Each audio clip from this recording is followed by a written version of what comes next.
Your refusal to do the work, your refusal to tap in is holding you back. You can't complain about feeling stagnant and not moving forward and your life not being where you want it to be when you won't press in to do the necessary hard work up front so you can reap the benefits that you're looking for, right? What's up, beautiful people? Shell here over at A Radical Relationship, and we are back this week with another video and podcast episode. If y'all have been keeping up with Shell and Aaron, then you know that we have been doing a little bit of traveling. We just spent 10 days on vacation, so we did 3 days in Miami and then a 7-day cruise where we went to Ocho Rios, Jamaica, Cozumel, Mexico, and Grand Cayman Islands. And I'm mentioning that because this video will likely be up before I can get up a vlog from the trip, but I'm working on it, trying to get that together. I'll probably work on that after this. So that was a good time, just really refreshing and whatnot. I'm not going to spend too much time talking about that because between the vlog and then Aaron and I putting together a YouTube video, you'll get all of the deets around that. But if you're on the email list and you saw some pictures from the vacation, if you're not on the email list, you missed out.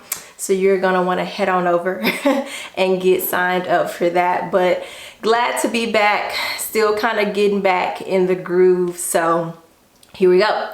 Today's episode is going to be about grieving so that you can move forward. As you all know, here at A Radical Relationship, our focus is to help you go deeper in your relationship with God, self, others, and your calling through self-examination first. And so today we're going to be talking about the critical role that grief plays in your really being able to move forward. So the thing that I want you to know is that your refusal to do the work, your refusal to tap in is holding you back. You can't complain about feeling stagnant and not moving forward and your life not being where you want it to be when you won't press in to do the necessary hard work up front so you can reap the benefits that you're looking for, right? That really could be the whole podcast right there. Your refusal to address the pain is holding you back. But we're going to get into it a little bit, all right? So we allow so many things to get in the way, right, of grief, because it's true that we are busy. We do lead busy lives. We do have a lot of things going on. But we have to know that it's important to prioritize the things that's actually going to align with where we're trying to get our lives to go, instead of just taking time to do the things that keep coming up, right? That's not really being proactive, that's being reactive. So in order to truly get past the emotional pain and past the emotional turmoil and to stop doing the roundabout in our minds, we've got to get really proactive about this thing. So let's just finally rip this band-aid off and embrace the true healing, okay? All right, so let's get into it. 2 scriptures that are really foundational for us here at A Radical Relationship. One is found in Ecclesiastes, and it tells us that 2 are better than 1. That passage is often used to talk about marriage, but it's really about relationships in general, how 2 people working together is going to be better than 1 person that's trying to figure it out on their own, right?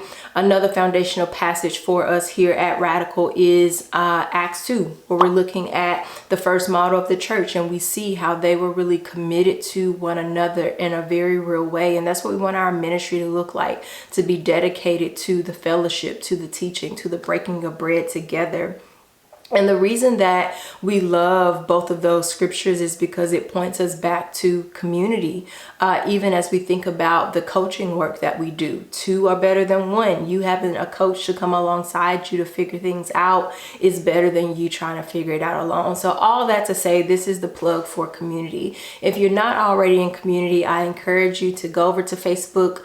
You can search for Radical Christian Community in the Facebook groups and hop into our Facebook group. You can also head over to our website if you're not a Facebook person and join our email list to stay updated there as well, and just tap into some Christian community with like-minded men and women who are also trying to figure it out, trying to journey together, trying to encourage one another and spur one another on in this process. Okay, so now grief. A huge part of my really being able to move forward from hurtful situations in the past is because I'm a processor. And my husband will tell you that this is probably something about me that, like, I'm trying to get my hair together here. Something about me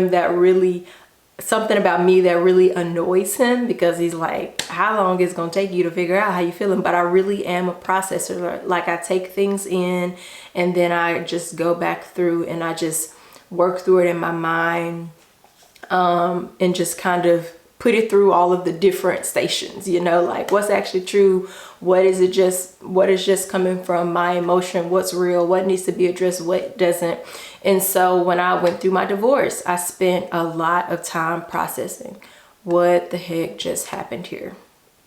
You know, having been a Christian myself, him having been a Christian, it was really just that, like, where did we go wrong when we were doing everything that we knew to do for this to work out? When my parents went through their divorce, I did a lot of processing, all of the things that led up to that and the different ways that I felt impacted by their different decisions.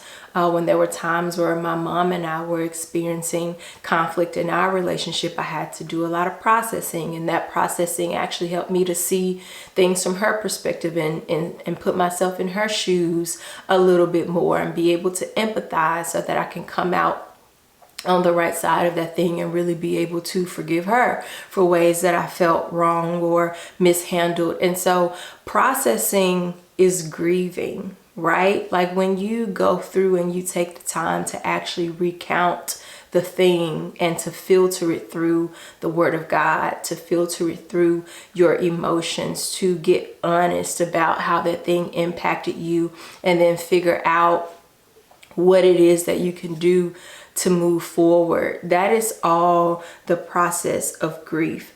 And so some of the things some of the questions that I'm asking myself when I'm grieving, and for those of you on YouTube, I have some notes here. I'm asking myself, what am I feeling? Why does this hurt so much? What unmet expectations were there? What does it look like to move forward? What realities were I looking forward to? What reality was, or realities were I looking forward to, that's now shattered and not going to be what I thought that it was going to be? How does this change my life now? What does it look like to move forward? I think I mentioned that. What's in my control and what isn't? I just kind of allow myself to get all of the things out so I can just release. And as I mentioned, sometimes our hands are too full holding on to the past, and we need to release that thing, and we need to make room so that we can move forward. And that's honestly what I'm really inviting you into, is to really assess, hey, what are you still holding on to that you need to just put in the work so you can let go of that thing and be able to move forward in this new reality. There can be many different aspects of things that we need to grieve. Sometimes that can look like certain relationships, whether that's a parent not playing the role in your life that they were supposed to play, mom or dad, you know, whether that's losing someone, what you may have felt like was too soon, or, you know, if it was a grandparent or someone like that, you may not have felt like it was too soon, but y'all may have been really close. And so you grieve the fact that they're just no longer here with you to be able to serve in the role that they were. Sometimes it's grieving a loss in everything that you didn't get through that loss. So it may be a childhood friend, a distant friend, or something like that, and y'all hadn't talked in a while, and all of the you're left to grieve all of the possibilities that are now there. Friendships that you've been betrayed in, you have to grieve that. Friendships that don't continue for life, that you may have thought were going to continue, you have to grieve that. Jobs, organizations, bosses, co-workers mistreating you, using you, you being let go, something that you may not have thought, starting a job and then thinking it was going to be something great and it not panning out the way that you thought that it was going to pan out. For those of us that are married, we know that we get married, and for us women, we tend to romanticize what that's going to look like. And then you get into the thick of it and you have to grieve the reality of what it is, as opposed to all of these romantic ideas that you had in your head about what marriage is going to look like. The real things that comes with your spouse, that you have to be in the thick of it with them and work through. Those may be things that you have to grieve. If you're still single and you didn't think that you would be single at this point in your life, you have to grieve that reality. If you have kids or if you don't have kids, sometimes you have to grieve both. You have to grieve what you had to let go of when you became a parent, or if you thought you were going to be a parent by now and you're not, you have to grieve that. Literally, y'all, the list goes on and on and on and on. So even when we talk about forgiveness, sometimes that can even be internal work with yourself and God. And that was one of the huge things that also helped me in my processing, is that sometimes I had to learn that I was the person that needed to be forgiven, that I needed to look at the impact of my own decisions in some cases and forgive myself and be able to move forward and not hold myself to the decisions that I made. That was a real thing too. And so grief can look a lot of different ways, y'all. There are so many things that need to be grieved. Even when good things are happening, it's not always bad things that need to be grieved. But my point is that the grieving has to be done. The processing has to be done. Otherwise, you are going to stay stagnant in ways that you just don't have to if you would just commit to putting your hand to the plow, as the Bible references, and not looking back. Okay, except to grieve. You can look back to grieve, but not looking back, going back. Okay. And so here are some ways that you can start grieving so you can move forward. One is to pray authentically. And I don't mean those prayers that sound like the right prayers. I mean the prayers where you telling God, this is what's up, for real, for real. So listen, if you got some strong language, all right now towards some people, let it out and then tell God to help your heart, right? Because you don't want those bitter roots to go. So it's okay to be honest about, hey, this is really where my heart is at right now. This is truly what I'm thinking and feeling. Because getting real, getting vulnerable, getting transparent, and being authentic is the only way to continue to move forward. You can't just brush across this thing or try to make it a little pretty and then try to move on. No, you gotta dig deep. You gotta do the real work. You gotta get down and dirty with this thing so we can move on. So that's one, pray authentically. Two, journaling. If you're like me and writing feels like a release, then I certainly invite you to tap into that and prioritize that in whatever way you need to. If you need to get up earlier, if you need to stay up later, if you need to use your lunch break, if you need to have a conversation with your spouse, with your roommate, with somebody to hold you accountable, do whatever needs to be done for you to take this seriously and really get proactive in this area and be intentional. Third is coaching. That can look like working with a life coach like myself.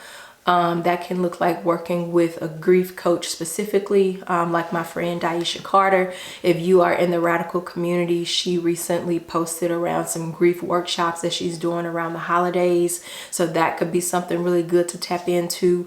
A life coach like myself, we're going to work with you on specific goals week to week or bi-weekly to say, hey, what's just the next step that we can be taking towards this thing. I'm working on a workshop specifically around freedom and forgiveness that I want to partner with God to bring to you all. And so definitely keep your eyes peeled for that, because I truly just want us to embrace doing this work. And so signing up for some life coaching sessions is certainly a way that you can process and grieve as well. Talking with trusted friends. Sometimes you just need that raw, vulnerable, honest conversation with someone that you trust and who can handle you in a good ugly cry. And then you just like, whew, okay, I feel better. I can move on with my life. Something that you probably thought was going to take a long time, right? For you to be able to work through, really just needs you to get it out there in the open. And then that's actually good release for you. And that's also community, right? And then of course, counseling and therapy is always an option in situations as well. So I want you all to be free. I've been able to experience that. That's a huge motivating factor for our ministry here at Radical, is just seeing others be able to walk in the freedom that we've been able to come to. And so I want to see you on the other side of this. I want to see you no longer bound to the emotions, but I want to see you exuding the joy of the Lord. And you'll hear me say, not because everything is great, not because circumstances are great, but something changes in you when you do the work, where you can truly understand why Paul says, like, I've learned to be content in every circumstance, that like something in me can still choose joy despite, because I've done the work and I've tapped into the real source. Woo, y'all about to get me preaching. And so now I can move forward in true commitment, in true joy, not just happiness, but something on the inside of me is different, and able to accept this reality and move forward in peace. Man, because I rooted myself in the right anchor through this work. I've begun to drink from the well that never runs dry by doing the deep work, okay? But first, you gotta let go. Until next time, friends, I'm out. Bye, y'all.